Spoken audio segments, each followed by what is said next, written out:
नमस्कार, रोशनीज रेसिपीजमध्ये आपल्या मनापासून स्वागत आहे।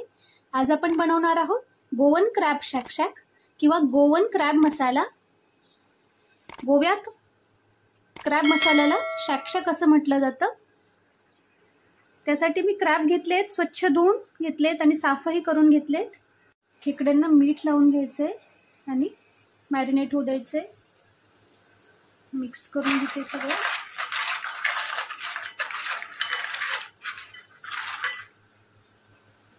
साहित्यामध्ये 7-8 लाल मिरच्या घेतल्या, 2 मीडियम साइजचे कांदे घेतले, थोडा चिंचेचा कोळ घेतलाय, 8-10 लसणाच्या पाकळ्या घेतलाय, 2 इंच आलं घेतलंय, 2 चमचे धने घेतले, थोडी दालचिनी घेतली, 10-12 मिरे घेतले, 6-7 लवंगा घेतलाय, थोडं जायफळाचा तुकडा घेतलाय, हळद घेतलाय आणि ओलं खोबरं घेतलंय वाटीभर किसून।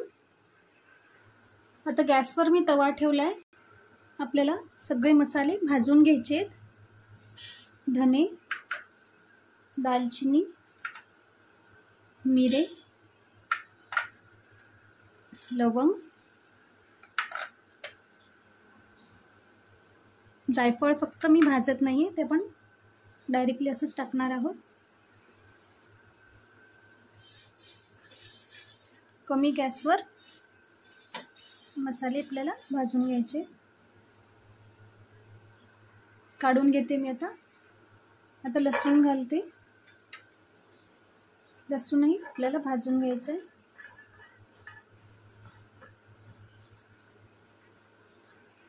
बघू शकता लसूण भाजला गेलाय। काढून घेते मी आता खोबरं घालते मी। खोबरंही आपण थोडं भाजून घेऊ।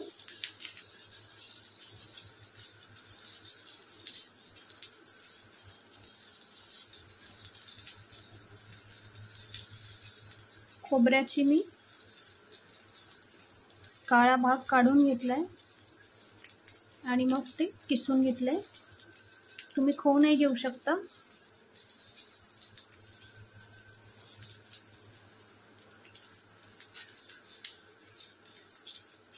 बऱ्याच वेळेला असं होतं, आपण कुठली रेसिपी बनवतो आणि जशी आपण कुठे खाल्लेली असते किंवा बघितलेली असते ती एक्झॅक्टली तसा रंग येत नाही किंवा मग तर ह्या बारीक बारीक गोष्टी असतात। जसं जर आपण पाठीसहित खोबरं घेतलं, म्हणजे जो काळा भाग असतो खोबऱ्याचा तोही घेतला, तर रंग थोडा आपल्या मसाल्याचा डार्क होतो।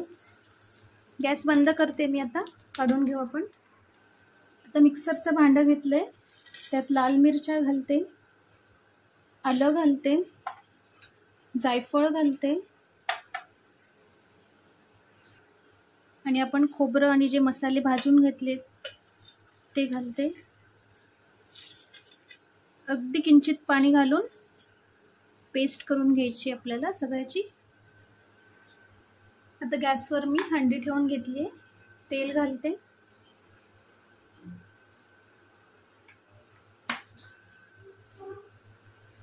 तेल तापलं की जे कांदे घेतले होते मी 2, ते बारीक कट करून घेतले, ते घालते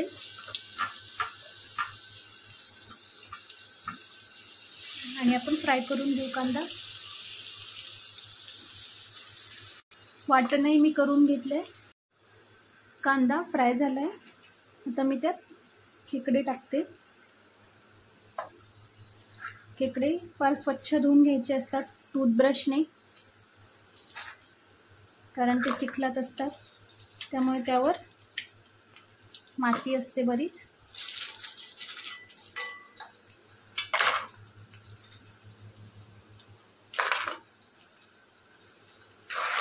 आणि आता पण खेकडे 2-5 मिनिटं फ्राय करून घ्यायचे तेलात।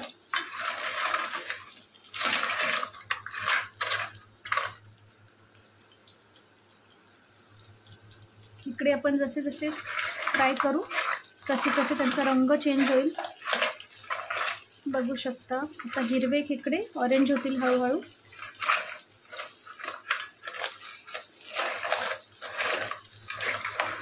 त्याचे नांगेही ऑरेंज होतील।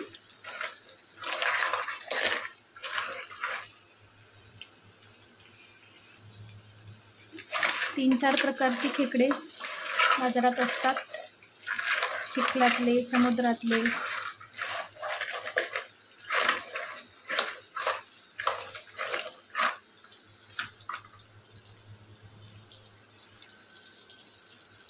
व्यवस्थित खेकडे आपण 5-7 मिनिटं फ्राय करणार आहोत. खेकड्यात फार ताकद असते असं म्हणतात. मागच्या वेळेला जी मी खेकडे जिथून घेतले होते ते काळे खेकडे होते. त्या ताई अक्षरशः मला म्हणाल्या की आमची मुलं आजारी पडल्यानंतर आम्ही त्यांना औषधं न देता खेकड्यांचं सूप पाजतो आणि ती लगेच बरी होतात. आता खेकडे आपले फ्राय झाले. आता मी जे वाटण केलं होतं ते घालते.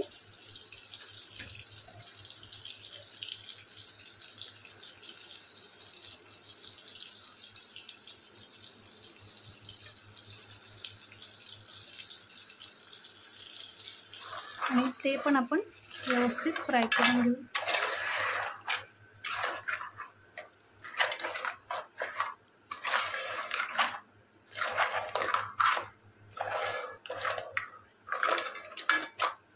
चार 5 मिनिटं आपण हेही फ्राय करून घेऊ. आता मी यात चिंचेचा कोळ घालते. 2 चमचेच्या आसपास असेल हा.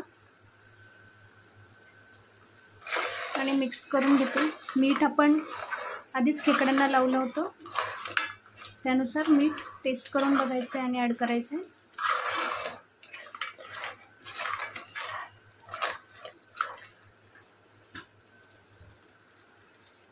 आता झाकण ठेवून आपल्याला शिजू द्यायचं आहे.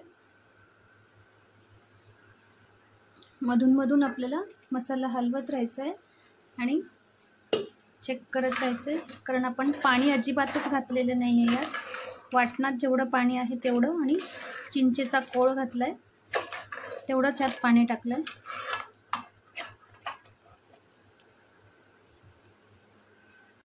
उघडून बघूया आपण. वा, बघू शकता छान क्रॅबही शिजले, मसालाही छान परतला गेला आहे. मस्त भरपूर कोथिंबीर घालते आणि सर्व करून घेते. आपलं क्रॅब शॅक शॅक सर्व करून घेतलं आहे. क्रॅब शॅक शॅक किंवा क्रॅब गोन मसाला. नक्की रेसिपी ट्राय करा आणि रेसिपी आवडल्यास रोशनीज रेसिपीला लाईक शेअर कमेंट करा. थँक्यू.